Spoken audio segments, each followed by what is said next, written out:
Assalamualaikum warahmatullahi wabarakatuh. Perkenalkan nama saya Syarudin dengan nomor BP 19 10 8 4 9 1. Baik, yang saya hormati Bapak dosen menguji dan terima kasih juga sudah melihat video presentasi hasil skripsi saya dan juga saya mengucapkan terima kasih banyak kepada dosen pembimbing saya itu Bapak Dr. Henry Beswara SIPM SOS SC dan Bapak Marcel Luis Vestra SOS MAP. Baik, langsung saja saya presentasikan seminar hasil skripsi saya itu dengan judul evaluasi implementasi program dana desa di Kabupaten Kepulauan Meranti tahun 2019-2022, studi di Desa Makassari dan Desa Tengkulin, Kabupaten Kepulauan Meranti, Provinsi Riau. Oke, saya akan menjelaskan terkait latar belakang, tinjauan pustaka, metode penelitian, deskripsi lokasi, hasil dan analisis data, dan terakhir ada kesimpulan dan saran. Nah, latar belakang yang pertama itu dana desa. Nah, perbedaan dana desa dan alokasi dana desa yaitu dana desa bersumber dari APBD kabupaten kota yang ditransfer gitu dan digunakan untuk pembiayaan penyelenggaraan pemerintah, pembinaan dan pemberdayaan masyarakat desa serta pelaksanaan pembangunan. Berbeda halnya dengan alokasi dana desa yang mana alokasi dana desa bersumber dari APBD yang merupakan kewajiban dari pemerintah kabupaten maupun pemerintah kota sumber berasal dari bagian dana perimbangan keuangan pusat dan daerah. Namun di sini penelitian hanya memfokuskan penelitian kepada dana desa, yang mana dana desa ini diharapkan mampu mengatasi permasalahan di desa Indonesia dan mampu mengatasi kemiskinan. Adapun tujuan dana desa itu mendorong peningkatan taraf kehidupan kesejahteraan masyarakat dan pembangunan. Nah, pada tahun 2020, pemerintah Indonesia mengeluarkan dana desa sebesar 70 triliun rupiah, lalu pada tahun 2021 naik menjadi 72 triliun rupiah dan pada tahun 2022 menjadi 68 triliun rupiah. Faktanya, dengan dana sebesar itu masih sulit dipecahkan persoalan terkait masih tingginya penyelewengan dana desa, pembangunan tidak tepat sasaran, serta masih tingginya angka kemiskinan.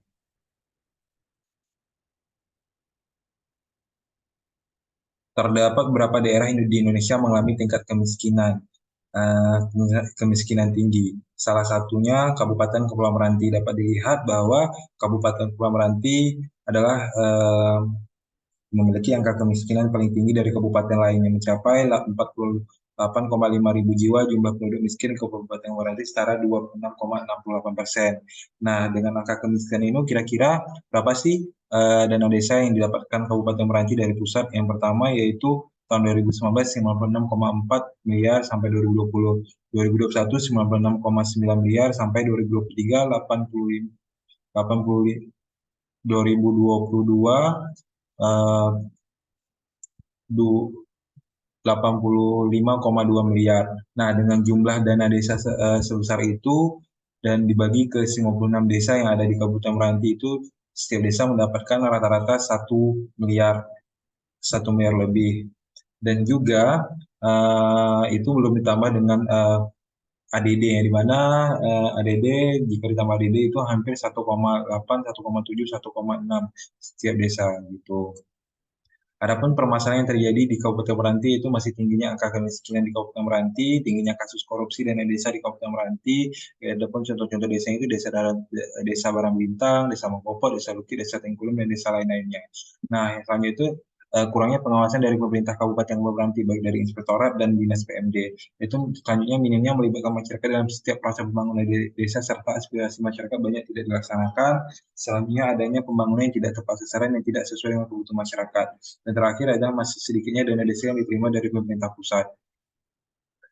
Namun pada penelitian ini penelitian hanya fokuskan dua desa yaitu Desa Mekarsari dan Desa Tanjung. Adapun klasifikasi desa tersebut adalah Desa Mekarsari memiliki dana desa yang paling tinggi, jumlah penduduk 1.548 jiwa dengan luas wilayah 29 km persegi. Itu proses pelaksanaan implementasi program dana desa sudah menunjukkan ini. Hal itu dibuktikan adanya respon positif dari masyarakat setempat serta tidak adanya kasus atau temuan dari inspektorat. Berbeda halnya dengan Desa Tanjung Kulim yang dimana memiliki dana desa yang paling rendah dengan jumlah penduduk 687 jiwa dengan luas wilayah 370784 km. Adanya respon negatif dari masyarakat yaitu kurangnya melibatkan masyarakat dalam setiap pembangunan desa serta aspirasi masyarakat kurang dilaksanakan. Terus hal itu dibuktikan dengan adanya kasus korupsi dan temuan-temuan dari inspektorat. Adapun rumusan masalah yaitu peneliti ingin melihat bagaimana hasil evaluasi implementasi program dana desa di Kabupaten Meranti, studi di Desa Makassari dan Desa Tengkulin. Kabupaten Pembantu Provinsi Riau. Tujuan penelitian itu adalah mendeskripsikan, menganalisis, dan melihat hasil evaluasi implementasi program dana desa di Kabupaten Pamranti, studi di Desa Mekarsari dan Desa Tanjung Kabupaten Pamranti. Di sini manfaat penelitian itu manfaat teoritis dan manfaat praktis, yang mana manfaat teoritis adalah berguna untuk pengembangan pemahaman, penalaran, pengalaman penulis.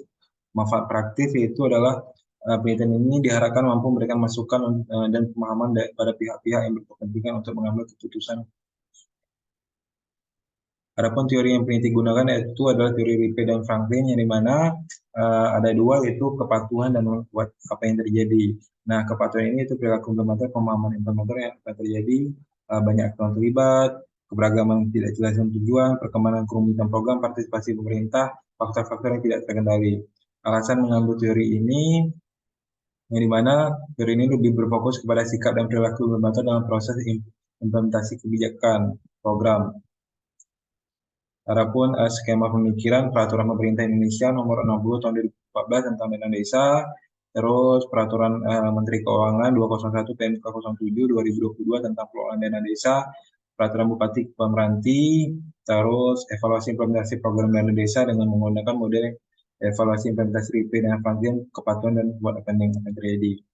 Definisi konsep itu kebijakan publik, implementasi kebijakan publik, evaluasi, dan dana desa. Adapun definisi operasional itu variabel kepatuhan, buat apa yang terjadi, itu kepatuhan melihat indikatornya itu perilaku implementator sama pemahaman implementator. Itu melihat mendeskripsikan sikap dan perilaku implementator, terus melihat dan mendeskripsikan apakah implementator sudah betul-betul memahami bagaimana program tersebut dijalankan, terus banyak aktor terlibat, yaitu gimana jumlah implementator, tupoksi masing-masing implementator, mendeskripsikan pihak-pihak berkepentingan terlibat, mendeskripsikan bagaimana perwujudan berkepentingan mendukung tujuan kebijakan. Selanjutnya itu adalah keberagaman ketidakjelasan tujuan, yaitu di mana mendeskripsi bagaimana pedoman pelaksanaan program dana desa memberikan kejelasan instruksi terhadap para implementator, terus perkembangan kerumitan program, deskripsikan bagaimana kerumitan program yang dihadapi implementator dengan pedoman pelaksanaan program dana desa di Kabupaten Pamranti. Selanjutnya adalah partisipasi semua unit pemerintah, yaitu mendeskripsikan dan menganalisis partisipasi di seluruh implementator, aktor, dan masyarakat yang terlibat. Selanjutnya faktor-faktor yang tidak terkendali, di mana mendeskripsikan faktor-faktor di luar teknis yang secara tidak langsung berhubungan dengan pengimplementasi program dana desa. Adapun metode penelitian yaitu peneliti menggunakan penelitian deskriptif dengan pendekatan kualitatif. Selanjutnya teknik pengumpulan data yaitu melakukan observasi, terus wawancara dan dokumentasi.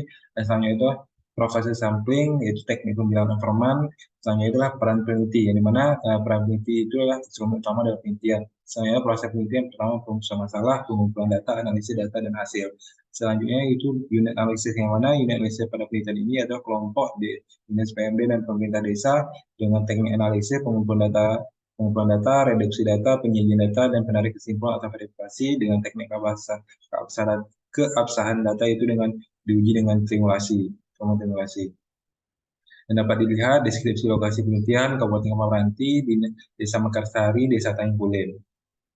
Adapun hasil pembahasan yaitu menunjukkan perilaku implementator di Desa Mekarsari sudah dinilai cukup baik dan bertindak sesuai dengan petunjuk teknis, dan juga sedangkan untuk Desa Tanjung Kulen dinilai kurang baik karena belum menunjukkan sikap patuh dalam pelaksanaan program dana desa, dengan adanya berbagai permasalahan, kurangnya koordinasi antar staf, tidak muncul SPJ, dan kasus-kasus korupsi lainnya.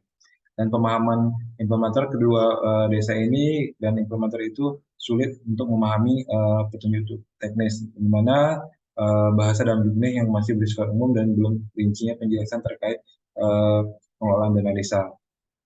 Banyak aktor terlibat. Nah, banyak aktor terlibat itu adalah what happening. What happening itu Desa Mekarsari, Tanjung Kulen dari segi jabatan dan aktornya terlibat telah sesuai dengan kebutuhan. Dari segi inti sudah ada SK Menteri untuk menjelaskan topoksi aktor-aktor yang terlibat. Terus dan juga dari segi keterlibatan masyarakat Desa Mekarsari, pelaksanaan program dan desa sudah berjalan dengan baik dan terimplementasi dengan baik dan berdasarkan manfaatnya oleh masyarakat. Berbeda dengan Desa Tanjung Kulen, pelaksanaan program dan dana desa belum maksimal karena Desa Tanjung Kulen masih ada yang masyarakat tidak mengetahui atau ikut pelaksanaan program dana desa dengan alasan tidak pernah disosialisasikan. Keberagaman yang tidak jelas dan tujuan. Di sini petunjuk teknis pelaksanaan implementasi program dana desa dinilai belum memberikan kejelasan instruksi terhadap implementator. Hal itu dibuktikan dengan isi kebijakan seperti disampaikan oleh perangkat desa juga di Juknis masih adanya anggaran COVID di tahun 2022.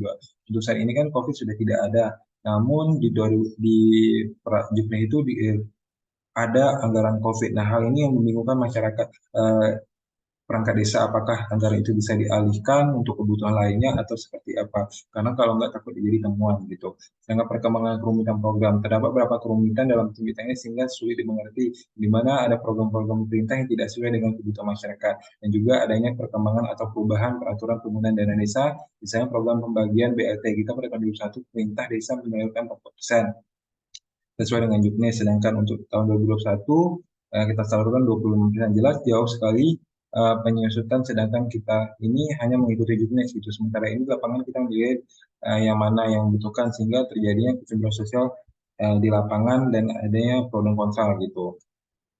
Partisipasi semua unit, semua tingkat wilayah, partisipasi di seluruh unit pemerintah, diantaranya Dinas Pemberdayaan Masyarakat dan Desa dari pihak kecamatan tersebut itu cukup baik.